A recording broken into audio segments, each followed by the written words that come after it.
कलयुग में जब नित्यानंद प्रभु प्रकट हुए तो उस गांव में भी प्रकट नहीं हुए जहां पे चैतन्य महाप्रभु प्रकट हुए। दूर राढ़ देश में जाके, एक गांव में जाके प्रकट हुए, दूसरे गांव में उनसे पहले। तो नित्यानंद प्रभु स्वयं भगवान बलराम है। तो अगर कोई भगवान का शरणागति प्राप्त करना चाहता है तो उससे पहले गुरु की शरणागत होना बहुत आवश्यक है, और बलराम जी गुरु तत्व हैं।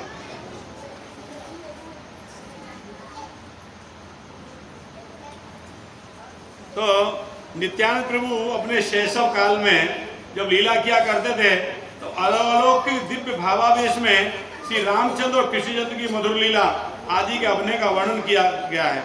संसार में रहने वाले शिशुओं का जो धर्म है, भोजन के लिए बारंबार रोना, चंचलता, भय, भीति युक्त स्वभाव, चीजों को व्यर्थ नष्ट करना, ये बातें नित्यानंद चरित्र में बताई नहीं गई हैं। तो नित्यानंद प्रभु बहुत गंभीर थे। और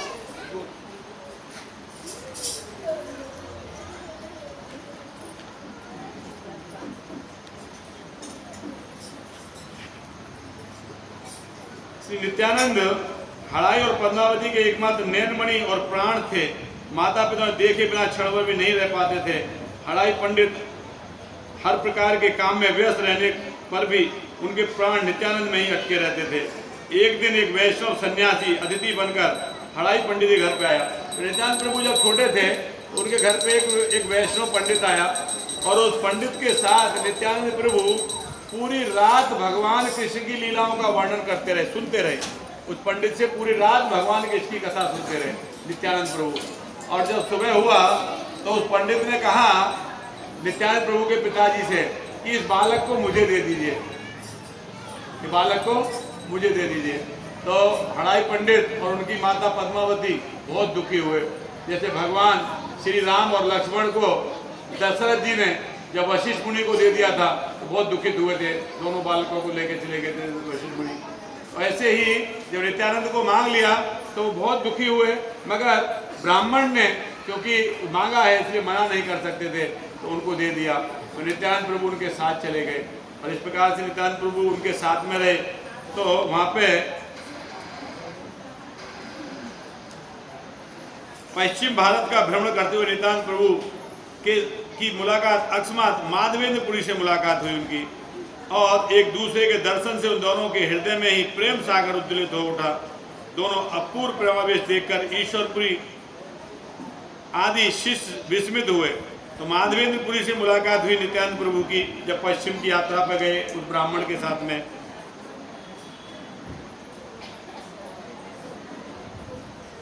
उसके बाद नित्यानंद प्रभु वृंदावन के लिए चले गए। वे निरंतर वृंदावन में रहने लगे, जहाँ कृष्ण के आवेश के कारण रात दिन का बोध नहीं रहता था। भोजन तो करते नहीं थे, यदि बिना मांगे ही कोई दान कर देता तो कभी कभी दूध मात्र पी लिया करते थे। तो नित्यानंद प्रभु जब वृंदावन में गए तो भगवान कृष्ण के वियोग में, आवेश में उनको रात और दिन का पता नहीं लगता था कि दिन हो गई कि रात हो गई। इस प्रकार से भगवान कृष्ण के प्रेम में खोए रहते थे। और भोजन मांगने, भिक्षा मांगने का उनके पास समय नहीं रहता था। कोई दे देता था तो थोड़ा दूध छाछ पी लिया करते थे।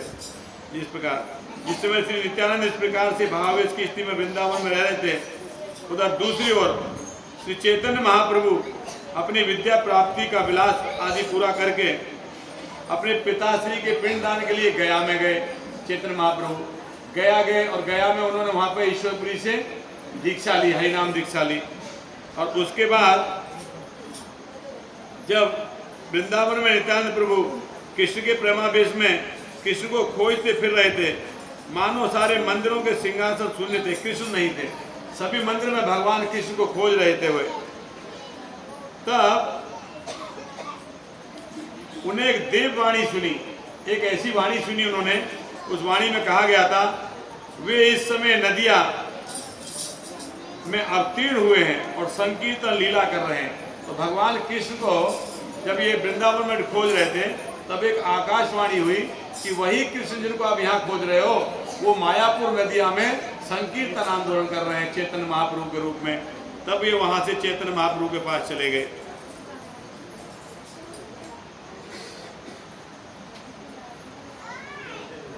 और वहां पर श्री गौर सुंदर इस बात को जानकर शीघ्र उनसे मिलने की इच्छा करने अगले प्रातः श्रीनिवास के आंगन में उपस्थित हो गए। तो एक दिन चैतन्य महाप्रभु ने वहां पे स्वप्न देखा, सुबह सुबह भोर में 4 बजे, कि एक कोई दिव्य व्यक्ति रथ पे बैठ के आया है, दिव्य व्यक्ति, और निमाई पंडित का घर पूछ रहा है, चैतन्य महाप्रभु का घर पूछ रहा है। और फिर जब उनकी नींद खुली तो उन्होंने कहा अपने सभी पार्षदों से कि तुम खोजो, कोई तो एक व्यक्ति इस समय हमारे यहाँ पे मायापुर में प्रवेश किया है, कोई दिव्य व्यक्ति आया हमारे यहाँ, खोजो तुम लोग। और वो कौन थे दिव्य? निमाई जो जिनको ढूंढ रहे थे वो थे नित्यानंद प्रभु। नित्यानंद कौन है? बलराम है। और निमाई कौन थे? कृष्ण है। तो कृष्ण को पता लगा कि मेरा बड़ा भाई बलराम जो अभी मेरी लीला में प्रवेश करेगा वो अभी हमारे मायापुर में आ गया है। स्वप्न में उनको दर्शन हुए थे। तब वो खोजने लगे, उनको पता चला कि श्रीवास पंडित के घर पे वो वहां पे ठहरे हुए हैं, तो वो वहां पे चल गए, श्रीवास के प्रांगण में आकर उपस्थित हो गए। धीरे धीरे भक्तों ने भी आना प्रारंभ कर दिया। सभी ने प्रभु के चारों ओर आसन ग्रहण किया। उस समय महाप्रभु भक्ति पूर्वक कहने लगे, मैंने आज रात्रि के अंतिम प्रहर में एक स्वप्न देखा है। शेष रात्रि का स्वप्न अधिकांश मिथ्या नहीं होता। इस बात को सुनकर भक्त उस अपूर्व स्वप्न के विषय में जानने के लिए उत्सुक हो गए। तो महाप्रभु कहने लगे, एक ताल ध्वज रथ मानो मेरे घर के द्वार पर आया। उस रथ के मध्य भाग में विशालकाय महापुरुष थे, जिनके कंधों पर हल मूसल था। उन्होंने नील वर्ण के वस्त्र पहन रखे थे। उनके बाएं हाथ में बेतों से बना कमंडल था। उन्होंने बारंबार पूछा, यह घर क्या निमाई पंडित का घर है? जब मैंने उनका परिचय पूछा तो उन्होंने बताया कि वे मेरे भाई हैं। ये सपना देखा चैतन्य महाप्रभु ने।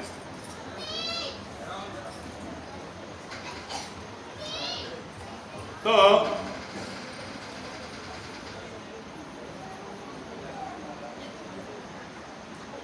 प्रभु ने कहा कि स्वप्न की बात कभी झूठी नहीं हो सकती, वे अवश्य किसी स्थान पर होंगे।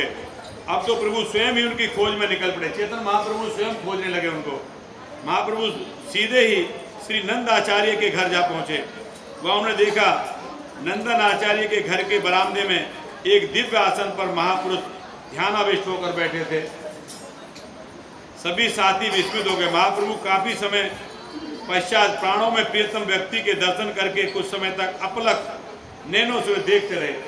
चैतन्य महाप्रभु बिना पलक झपके नित्यानंद प्रभु को देखते रहे। पहली मुलाकात हुई उनकी यहाँ पे। प्रभु अपने प्राणेश्वर देवता को इतने दिनों पश्चात देखकर निर्विशेष होकर खड़े रहे। कैसा अनोखा यह मिलन था।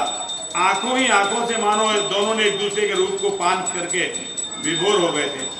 उस समय श्रीवास पंडित श्री कृष्ण के रूप वर्णात्मक भागवत के श्लोक को गाने लगे। श्रीवास पंडित और उसको सुनकर नित्यानंद ने एक प्रेम से हुंकार किया। भूमि तल पर लोटपोट करने लगे। उनकी अश्रुधारा से भूतल सिक्त होने लगा और उस प्रेम दर्शन श्री गौर सुंदर अधिक सुस्थिर नहीं रह पाए। कृष्ण कृष्ण कहकर प्रेमाश्रु बहाते हुए नित्यानंद को भुजा पास में बांध लिया।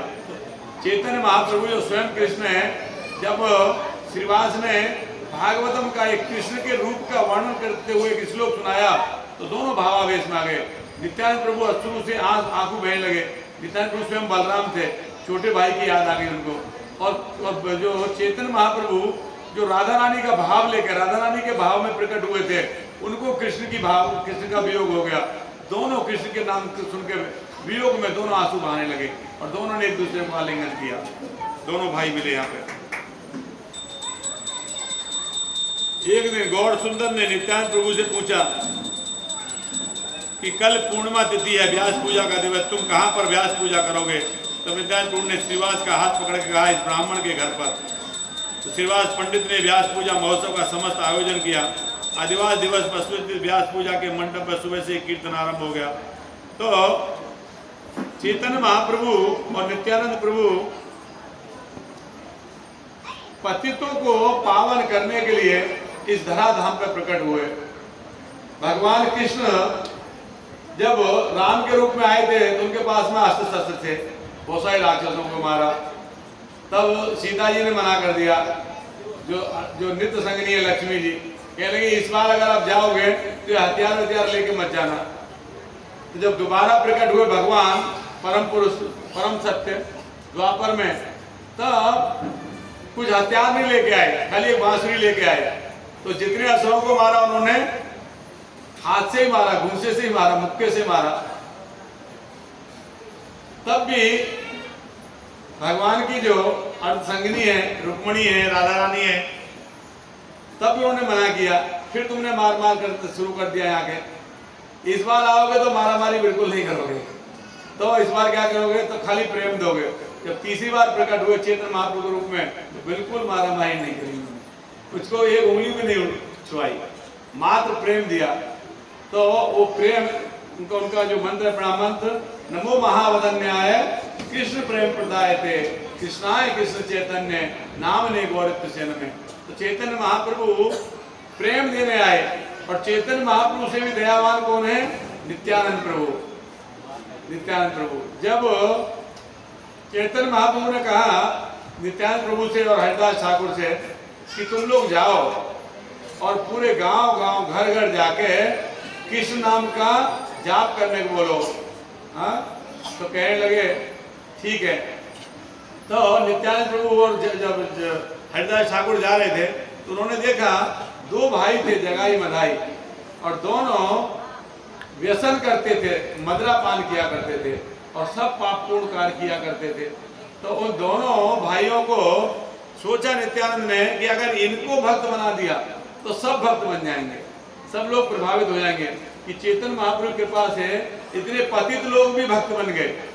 तब वो कहाँ गए, उन दोनों के पास, कहने लगे कि तुम लोग दोनों लोग ये सब छोड़ दो और कृष्ण बोलो और हरे कृष्ण का महामंत्र का जाप करो। और दोनों मदरा पान किए हुए थे और दोनों क्रोधित हो गए।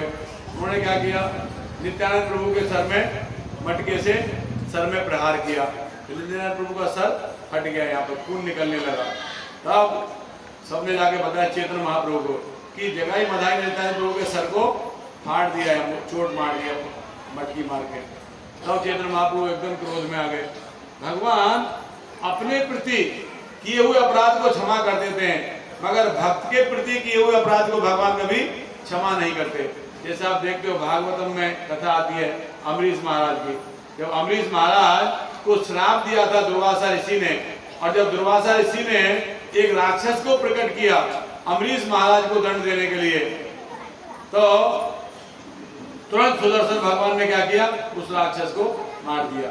और उसको मारने के बाद जब अमरीश की तरफ गए, सुदर्शन भगवान का ताप बढ़ने लगा, तो अमरीश वहां से डर के भागने लगे।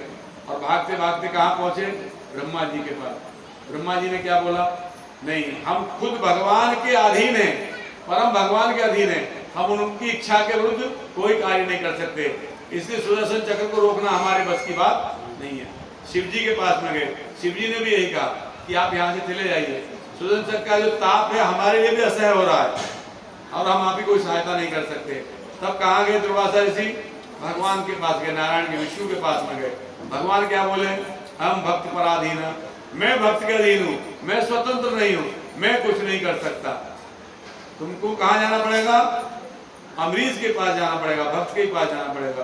तो चैतन्य महाप्रभु जब नित्यानंद प्रभु का सर फोड़ दिया, तो दौड़ते हुए आए और क्या किया, सुदर्शन चक्र का आह्वान किया, सुदर्शन चक्र को तुरंत मारने के लिए। तो नित्यानंद प्रभु ने क्या किया, उनके चरण पकड़ लिए, कहने लगे छोड़ दो, इनको माफ कर दो, ये पतित हैं, आपको दया करनी है इनके ऊपर, इनको क्षमा कर दो। तब चैतन्य महाप्रभु ने उनको माफ कर दिया, क्षमा कर दिया। यानी नित्यानंद प्रभु, चैतन्य महाप्रभु की कृपा अगर प्राप्त करनी है, भगवान की कृपा प्राप्त करनी है, तो गुरु तत्व की कृपा प्राप्त करना बहुत जरूरी है। गुरु कृष्ण प्रसाद पाए भक्ति लता भी। तो अगर कोई व्यक्ति भगवान की और गुरु की कृपा प्राप्त करता है, तब उसके हृदय में भक्ति का बीज उत्पन्न होता है, प्रकट होता है, बीज उगता है इस प्रकार से। तो आज नित्यानंद प्रभु का प्राकट्य दिवस है और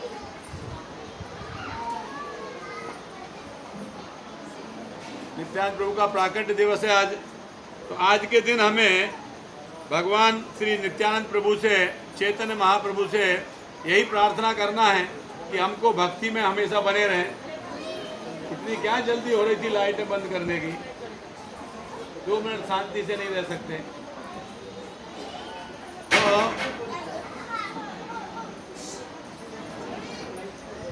आप लोग अभी आपने देखा, अभी 2 दिन पहले हमारे भक्तों ने सूरत में जाके दीक्षा लिया है। 15 भक्तों का दीक्षा हुआ, वहाँ पे दीक्षा समारोह हुआ था। 2022 में हुआ था, अभी 2024 में हुआ है। हो सकता है आगे अगले साल वापस होगा। तो जो लोग गंभीर हैं, जो भक्ति करना चाहते हैं, जो चैतन्य महाप्रभु नित्यानंद प्रभु की कृपा प्राप्त करना चाहते हैं, उनको चैतन्य महाप्रभु का क्या आदेश था? जाने देखो तारे कहो कृष्ण उपदेश। भगवान कृष्ण के नाम को स्वयं भी लो और दूसरों को भी नाम लेने के लिए प्रेरित करो।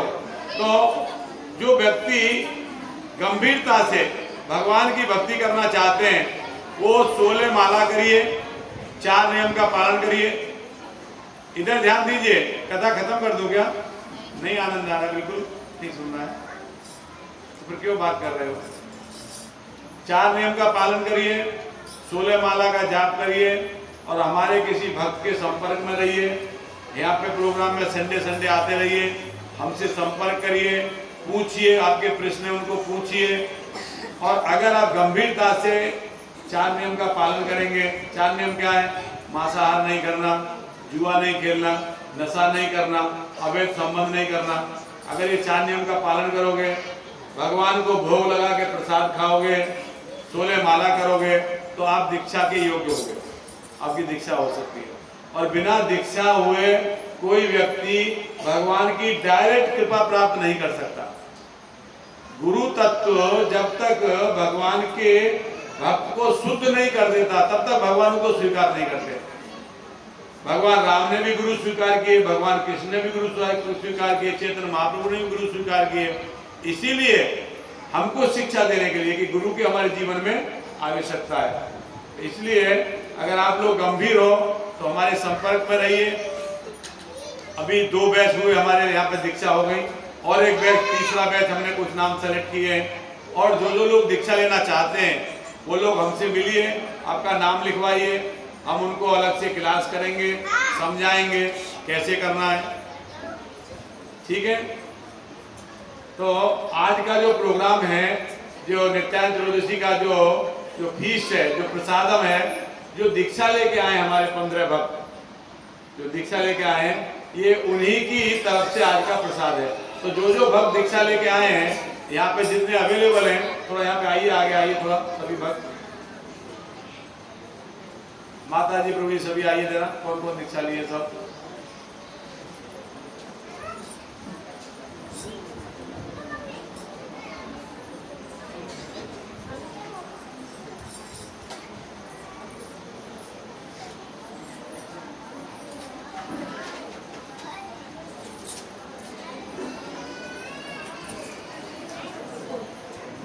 एक तरफ प्रभु जी जाइए, एक तरफ माता जी हो जाइए। माता जी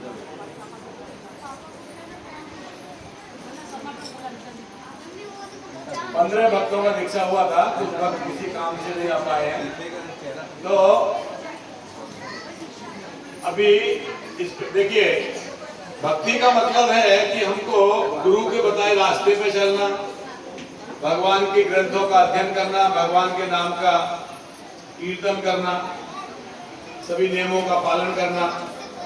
तो इस प्रकार से व्यक्ति अपने आध्यात्मिक जीवन में प्रवेश करता है। दीक्षा का मतलब है अपना पुनर्जन्म, दूसरा एक जन्म है। ये पहले वाला जो हमारा भौतिक जो हमारा नाम था, वो भी हमारा नाम बदल के दूसरा हमको नाम दीक्षा मिलती है, नाम भी बदल जाता है। और उसके बाद में फिर हमसे जो भी जाने अनजाने अभी तक जो पाप कार्य हुए थे, गुरुदेव उनको क्षमा कर देते, भगवान क्षमा कर देते हैं। और इसके बाद हमें कोई ऐसा कार्य नहीं करना जिससे हमको पाप का भागी बनना पड़े। और फिर हमारे गुरु हमको भगवान के पास ले जाने का ये दायित्व उठाते हैं। तो इसलिए आने वाले समय में और भी दीक्षा का समारोह होगा। तो जो लोग दीक्षा लेना चाहते हैं वो हम इधर ही हैं, हम आपका नाम लिखवा दीजिए। कौन कौन अगले बैच में कौन कौन दीक्षा लेना चाहेंगे? कोई आपके प्रश्न है तो आप हमसे डायरेक्ट पूछ सकते हो, अकेले पूछ सकते हो, सबके सामने भी पूछ सकते हो, ऑनलाइन अभी सबके सामने लोग। तो इस प्रकार से आप लोग नेक्स्ट दीक्षा के प्रोग्राम के लिए जो इच्छुक है वो अपना नाम बता के हमको अपना नाम बता दीजिए और साधना में आगे बढ़िए। ठीक है? हरे कृष्णा। श्रील प्रभुपाद की जय। बहुत परमानंद हरे कृष्ण बहुत बहुत